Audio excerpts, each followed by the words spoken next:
কিন্তু মুস্তাফিজুল বলছিলেন যে হচ্ছে রোদ উঠলে হয়তো একজন দাবি করেছেন ভোটার আসবে, যাই রোদ কিন্তু উঠেছে এবং ভোটার আপনি ছবিতেই দেখতে পাচ্ছেন যে আসলে পরিস্থিতিটা কি অবস্থা।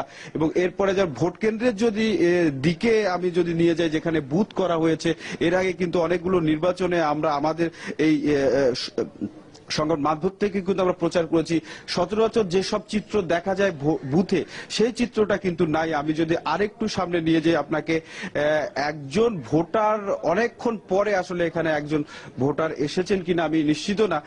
যাই হোক, আমি দেখতে পাচ্ছি এখানে কিন্তু নির্বাচনে যারা প্রার্থীদের পক্ষে এজেন্ট থাকেন তারাও কিন্তু এসেছেন। তাদের একজনের সঙ্গে আমি একটু কথা বলি।